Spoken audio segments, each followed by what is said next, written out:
Habakkuk बाब number 3। Habakkuk की दुआ। ज़ेल में हबक्कूक नबी की दुआ है। इसे शिग्योनूत के तर्ज पर गाना है। ए रब, मैंने तेरा पैगाम सुना है। ए रब, तेरा काम देखकर मैं डर गया हूँ। हमारे जीते जी उसे वजूद में ला। जल्द ही उसे हम पर जाहिर कर। जब तुझे हम पर गुस्सा आए तो अपना रहम याद कर। खुदा तैमान से आ रहा है। कुदूस फारान के पहाड़ी इलाके से पहुंच रहा है। उसका जलाल पूरे आसमान पर छा गया है।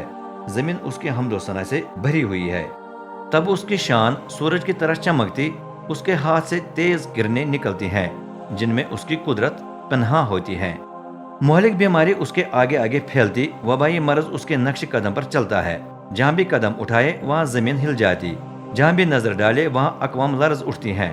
तब कदीम पहाड़ फट जाते, पुरानी पहाड़ियाँ दबक जाती हैं। उसकी राहें अजल से ऐसे ही रही हैं।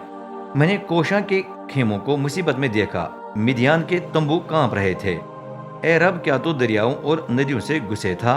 क्या तेरा गजब समंदर पर नाजिल हुआ जब तू अपने घोड़ों और फतहमंद रथों पर सवार होकर निकला?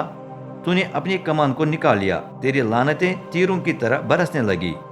तू जमीन को फाड़ कर उन जगहों पर दरिया बहने देता है। तुझे देखकर पहाड़ कांप उठते, मूसलाधार बारिश बरसने लगती और पानी की गहराइयां गरजती हुई अपने हाथ आसमान की तरफ उठाती हैं। सूरज और चांद अपनी बुलंद रिहाइशगाह में रुक जाते हैं। तेरे चमकते तीरों के सामने वो मांद पड़ जाते, तेरे नेज़ों की झिलमिलाती रोशनी में उजल हो जाते हैं। तू गुस्से में दुनिया में से गुजरता, तेज से देगर अकवाम को मारकर घा लेता है। तू अपनी कौम को रिहा करने के लिए निकला, अपने मसक किए हुए खादिम की मदद करने आया है। तूने बेदीन का घर छत से लेकर बुनियाद तक गिरा दिया, अब कुछ नजर नहीं आता। उसके अपने नेज़ों से तूने उसके सर को छेद डाला। पहले उसके दस्ते कितनी खुशी से हम पर टूट पड़े ताकि हमें मुंतशिर करके मुसीबत ज़दा को पोशीदगी में खा सकें, लेकिन अब वो खुद भूसी की तरह हवा में उड़ गए हैं। तूने अपने घोड़ों से समंदर को यूं कुचल दिया कि गहरा पानी झाग निकालने लगा। खुदा मुझे तकवीत देता है। ये सब कुछ सुनकर मेरा जिस्म लरज उठा। इतना शोर था कि मेरे दांत बजने लगे, मेरी हड्डियां सड़ने लगीं, मेरे घुटने कांप उठे। अब मैं उस दिन के इंतजार में रहूंगा जब आफत उस कौम पर आएगी जो हम पर हमला कर रही है।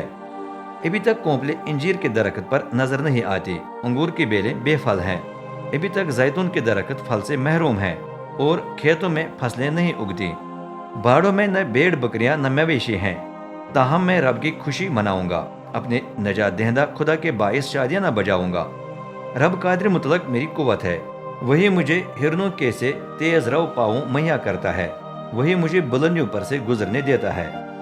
दर्ज बाला गीत मौसीकी के रहनुमा के लिए है। इसे मेरे तर्ज के तारदार साजों के साथ गाना है।